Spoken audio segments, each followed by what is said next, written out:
Hi hall. నా evening routine ఎలా ఉంటది ఏంటనేది మీకు చూపించేస్తాను. నేనేంటంటే పిల్లలొచ్చేటప్పటికే అన్నీ రెడీ చేసి పెట్టుకుంటానన్నమాట. రాగానే వాళ్ళు ఆకలంటారని చెప్పి ఇంకైతే పిల్లలకి తీసుకొచ్చే ముందే మ్యాగీ చేసి పెట్టేశాను. ఎందుకంటే వచ్చేటప్పటికి వేడిగుంటది కదా!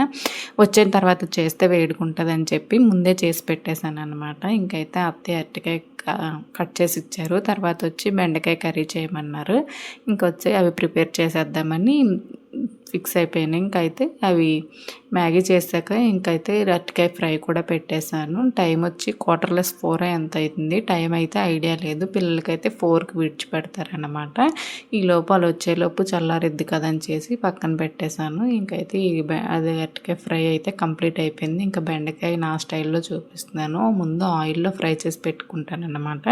ఎందుకంటే ఇలా ఫ్రై చేసి పెడితే వాళ్ళకి జిగురు అనేది ఉండదన్నమాట. బాగుంటుంది కర్రీ కూడా. టేస్ట్ అనేది ఒకసారి ట్రై చేయండి మీరు కావాలంటే. ఇంకైతే పిల్లలకి రాగానే మ్యాగీ తీసుకొచ్చి పెట్టేశాను. లేదు ఫ్రెష్ అయి తినమంటే, లేదు మంచిగా ఆకలిగా ఉందని చెప్పి అన్నారని చెప్పి ముందే పెట్టేశాను. పిల్లలు కంపల్సరీ బొమ్మలు చూసుకునే తింటారు. వాళ్ళు తినేలోపు బెండకాయలు కూడా ఫ్రై అయిపోయి ఏంటంటే కర్రీ సరిగ్గా వీడియో తీయలేదు. ఏంటంటే ట్రైపాడ్ అనేది పైన ఉండిపోయింది. ఇంకా తేడానికి అవ్వలేదని చెప్పి నేను పైకి రాలేదని చెప్పి వీడియోస్ కొన్ని మిస్ అయినాయంట. ఆనియన్స్ బాగా వేగాక అందులో టమాటా అనేది మిక్సీ పట్టి వేసుకున్నాను. ఇంకా సింక్లో గిన్నెలు నా కోసం ఎదురు చూస్తూ ఉన్నాయి.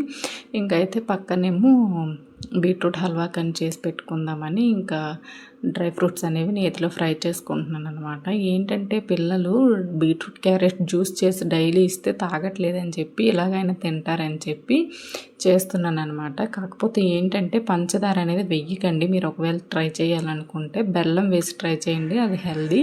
ఇంట్లో కొన్ని బీట్రూట్స్ ఉంటాయి సరిపోవని చెప్పి మళ్ళీ నేను పిల్లలు తీసుకురావడానికి వెళ్ళేటప్పుడను కొన్ని తెచ్చాను. ఇంకైతే ఇంకా పక్కన బెండకాయ కర్రీ అనేది ఆనియన్స్ టమాటా బాగా వేగిన తర్వాత అందులో ఉప్పు కారం పసుపు అది వేసాను. చింతపండు ముందే నానబెట్టి ఉంచుకున్నాను కాబట్టి ఆ పులుపు కూడా వేసేసాను అన్నమాట. ఇక్కడ బెండకాయ ఫ్రై అయిపోయింది కాబట్టి పక్కకు తీసుకున్నాను. ఇంకైతే నీరు అనేది తేలుతూ ఉండాలన్నమాట. ఇంకా బీట్రూట్ హల్వా ఏంటంటే టైం టేకెన్ బాగాను. ఇంకా కాకపోతే హెల్దీ పిల్లలకి. ఇంకైతే ఆయిల్ ఇలా తేలుతూ ఉండిపోవాలన్నమాట. ఇంకైతే నేను ఈవినింగ్ టౌన్ వెళ్ళవలసిన పని ఉంటే స్టార్ట్ అయ్యాను. అప్పుడు పిల్లలకి ఫ్రెష్ చేయించి వాళ్ళకి అన్నం అది పెట్టేసి స్టార్ట్ అయ్యాను. నేనంత తెలివైందాన్ని అంటే ఆధార్ కార్డు అనేది మర్చిపోయి వెళ్ళిపోయాను. ఆయన కండక్టర్ టికెట్ ఇస్తారా ఇవ్వరు అనుకున్నాను. అప్పటికి ఫోన్లో చూపించానులేండి. ఇస్తారు ఎవరు అనుకున్నాను. ఇంకైతే మా ఆయన దగ్గరికి నేను వెళ్తే అక్కడి నుంచి మేము టౌన్లోకి వెళ్ళాలి. ఆయనకి ఎవరికో పార్సల్ ఇవ్వాల్సి ఉంటే ఆయన అక్కడికి వెళ్ళారనమాట. నాకు ఎవరైనా ఇలా రోడ్డు దాటారంటే నాకు వాళ్ళు నా దగ్గరికి వచ్చినంత వరకు టెన్షన్గా ఉంటుంది. ఇంకైతే ఇది జ్ఞానపురం ఎన్నిమాంబ టెంపుల్. ఇదైతే చాలా చిన్నగా ఉండేదంట. ఇప్పుడు మంచిగా డెవలప్ చేసేసారులేండి.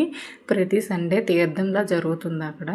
ఇంకైతే నెక్స్ట్ డే మార్నింగ్ వ్యూ బాగుందని క్యాప్చర్ చేశాను. ఇంతే వీడియో. మీకు కానీ మన వీడియోస్ నచ్చినట్టే please like share and subscribe. Bye.